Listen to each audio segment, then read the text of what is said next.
আসসালামু আলাইকুম সুপ্রিয় শিক্ষার্থীরা, আশা করি সবাই ভালো আছো। আলহামদুলিল্লাহ, আমি আফরোজা ম্যাডাম, আমি আলহামদুলিল্লাহ আল্লাহর রহমতে ভালো আছি। আজ পঞ্চম শ্রেণীর প্রাথমিক বিজ্ঞানের আরেকটু অধ্যায় নিয়ে তোমাদের সাথে আলোচনা করতে যাচ্ছি। অধ্যায়টি হচ্ছে দশম অধ্যায়। মান্থলি টেস্টে এই অধ্যায়টিও আছে। চলো দেখে নিই দশম অধ্যায়ে কী আছে। আজকের অধ্যায়টির নাম হচ্ছে আমাদের জীবনে তথ্য।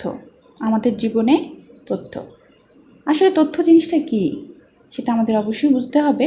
তার আগে আমি বলে দিচ্ছি, আমার পড়ানোর সিস্টেম তোমরা অবশ্যই জানো। সবার হাতে একটি করে পেন্সিল থাকবে এবং সবাই বইটি খুলে আমার সাথে জয়েন করো।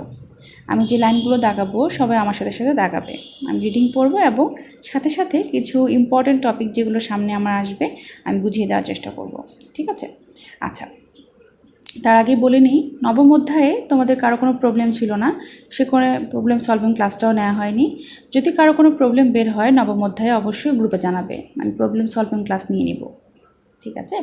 আচ্ছা, এখন দেখো আমাদের জীবনে তথ্য, এটা বোঝার জন্য তথ্য জিনিসটা কী সেটা তো আগে আমাকে বুঝতেই হবে।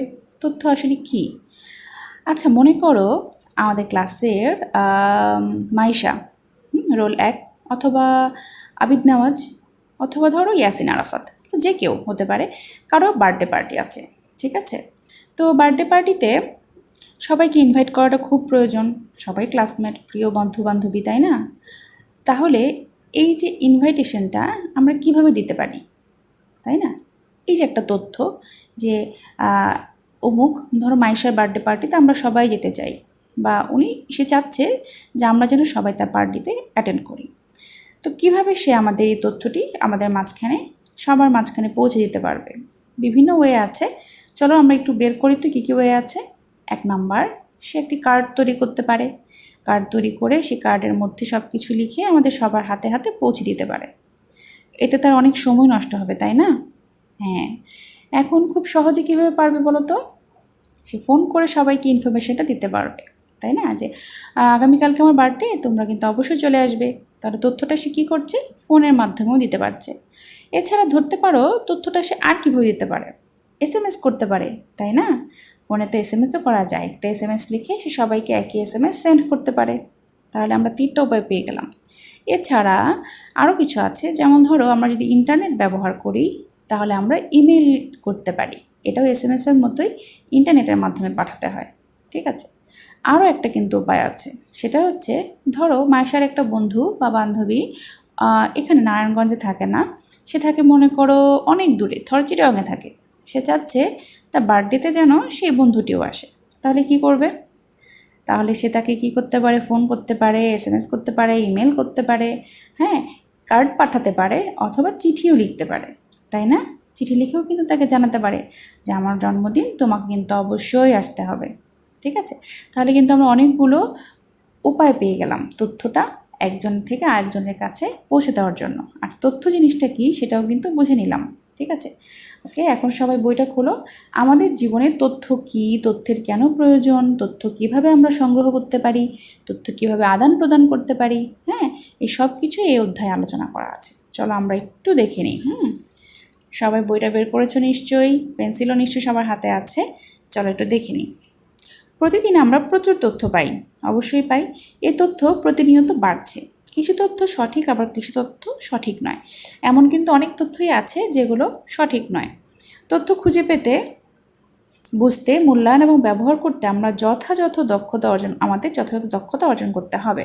আচ্ছা, এই যে বললাম তথ্যটা সঠিক নয়, ধরো মাইশার জন্মদিন হচ্ছে কালকে, হ্যাঁ, কিন্তু ধরো কেউ কোনো ফ্রেন্ড বললো কালকে তো না, পরশুদিন জন্মদিন।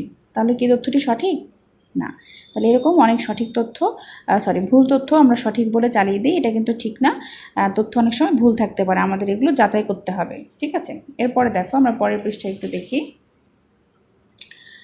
দেখো এখানে কি বলেছে।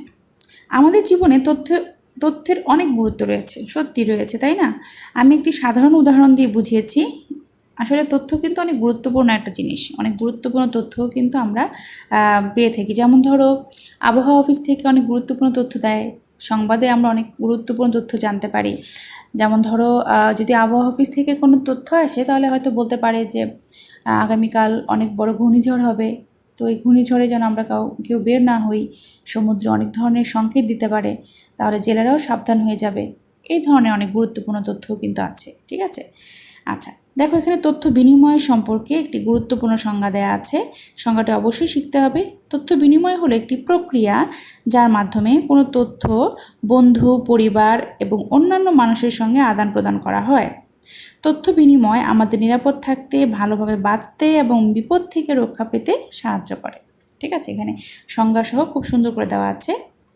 আমাদের ব্যক্তিগত, সামাজিক ও রাষ্ট্রীয় জীবনে তথ্য বিনিময়ের গুরুত্ব অপরিসীম।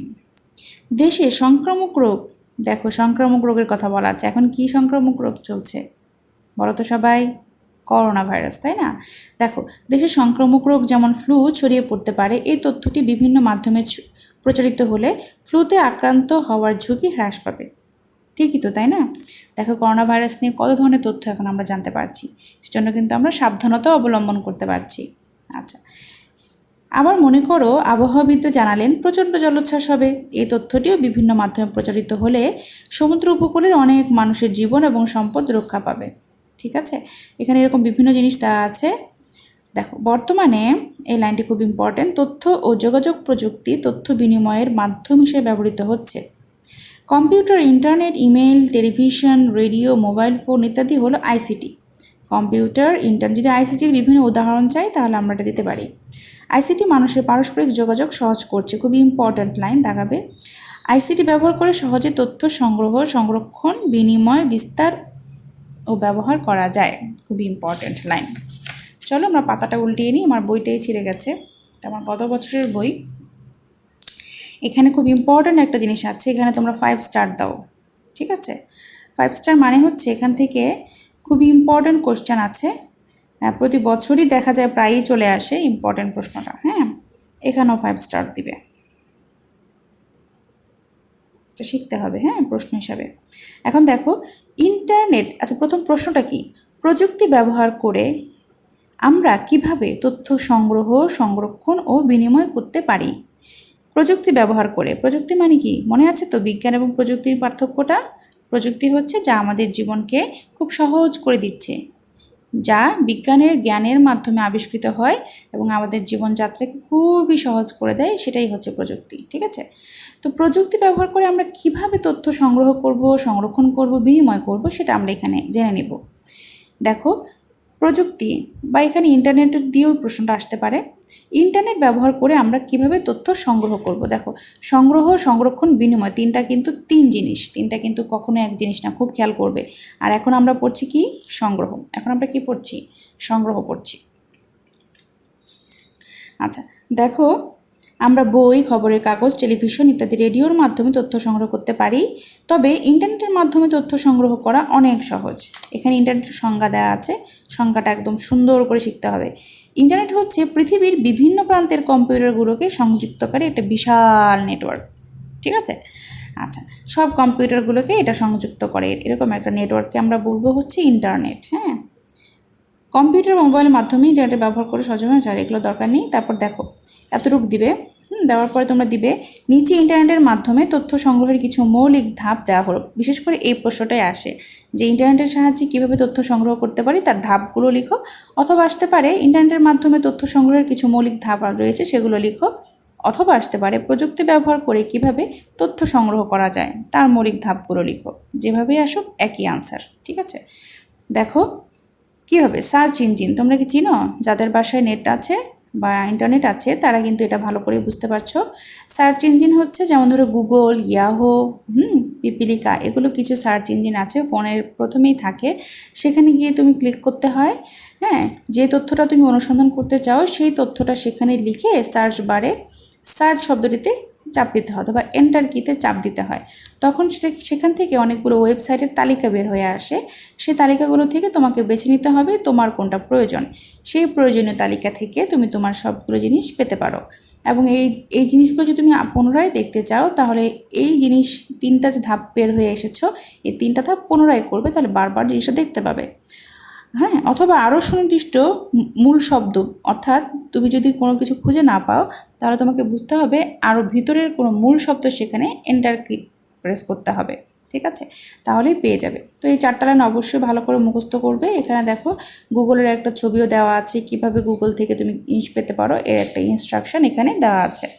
আচ্ছা, দেখো কিভাবে এই মাত্র আমরা যেটা পড়লাম সেটা হচ্ছে সংগ্রহ করবে কিভাবে ইন্টারনেট থেকে, আর এখন আমরা পড়বো কিভাবে সংরক্ষণ করবে। ঠিক আছে, দেখো এটা হচ্ছে সংরক্ষণ, এটা খুবই ইম্পর্টেন্ট, 5 স্টার দিবে। ঠিক আছে, আচ্ছা এটাও বিনিময় কিভাবে করবে সেটাও 5 স্টার। ওকে, এই 3টা জিনিস খুব ভালো করে আলাদা আলাদাভাবে শিখতে হবে, প্রশ্ন আলাদা আলাদাভাবে আসে। দেখো কিভাবে আমরা তথ্য সংরক্ষণ করব। দেখো এখানে তথ্য সংরক্ষণ কিভাবে করতে পারি। ইন্টারনেটে তথ্যটি অনুসন্ধানের পর প্রাপ্ত তথ্যটি আমরা খাতায় লিখতে পারি, ছবি তুলতে পারি, ভিডিও রেকর্ড করেও সংরক্ষণ করতে পারি।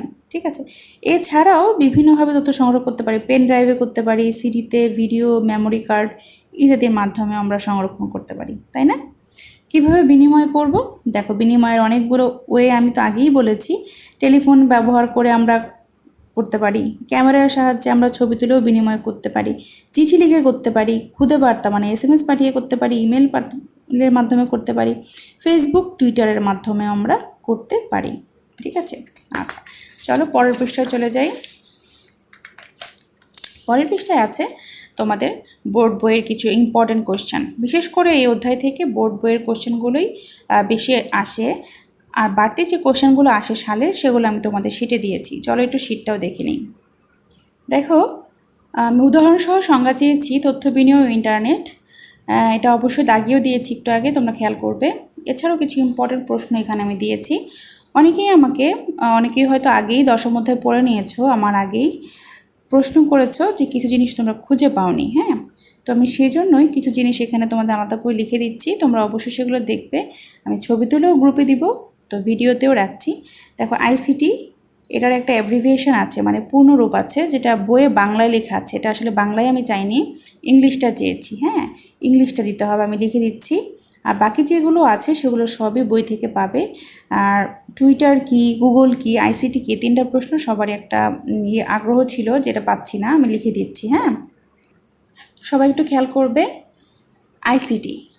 আইসিটিটা হচ্ছে, এটার পূর্ণরূপটা ইংলিশেও দিতে হবে, বাংলায়ও দিতে হবে। হ্যাঁ, ইনফরমেশন অ্যান্ড কমিউনিকেশনস টেকনোলজি।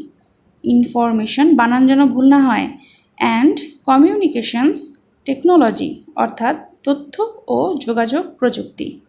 ঠিক আছে, এরপরে দেখো গুগল কি। তথ্য ইন্টারনেট ব্যবহার, এখানে হবে ব্যবহার করে। ইন্টারনেট ব্যবহার করে সংগ্রহের জন্য, করে হবে, আমি ভুলে লিখিনি। ইন্টারনেট ব্যবহার করে সংগ্রহের জন্য কয়েকটি সার্চ ইঞ্জিন ব্যবহার করা হয়। গুগল হলো একটি সার্চ ইঞ্জিন। ইন্টারনেটের সাহায্যে তথ্য সংগ্রহের জন্য যে মৌলিক ধাপগুলো রয়েছে বা যে সার্চ ইঞ্জিনগুলো ব্যবহৃত হয়, গুগল এর মধ্যে অন্যতম। এতটুকু দিলে এনাফ। টুইটার হলো একটি সামাজিক যোগাযোগ মাধ্যম। টুইটার ব্যবহার করে ইন্টারনেটের মাধ্যমে তথ্য আদান প্রদান করা যায়। এটি তথ্য বিনিময়ের জন্য অন্যতম একটি প্রযুক্তি। এতটুকু এনাফ। ঠিক আছে, এটা হয়তো 1 নম্বরের জন্য অথবা 2 নম্বরের জন্য হায়েস্ট আসবে। এতটুকু দিলে ইনশাল্লাহ হয়ে যাবে। যাদের দরকার তারা স্টিল স্ন্যাপ নিতে পারো। আর যারা পাচ্ছ না তারা অবশ্যই আমি ছবি তুলে দিয়ে দিব, নিয়ে নেবে। আজকের তাহলে হোমওয়ার্কটি অবশ্যই সবাই তুলে নেবে। আজকের বাড়ির কাজ হচ্ছে দশম অধ্যায়ের রিডিং থেকে শূন্যস্থান এবং বামডান, বোর্ড বইয়ের সংক্ষিপ্ত প্রশ্ন এবং শিটের সংক্ষিপ্ত প্রশ্ন। সবাই ভালো করে শিখবে। আমি যে কোনো দিন দেখা যাবে গ্রুপে তোমাদের ছোট করে একটা সিটি নিয়ে নিব, শিখে রাখবে এবং চেষ্টা করব ফোন করেও যেন আমি তোমাদের মৌখিকও ধরতে পারি। হ্যাঁ, সো বি কেয়ারফুল, ভালো করে পড়াশোনা করো। ইনশাল্লাহ সামনের ক্লাসে আবার দেখা হচ্ছে। সুস্থ থাকো। আল্লাহ হাফিজ। আসসালামু আলাইকুম।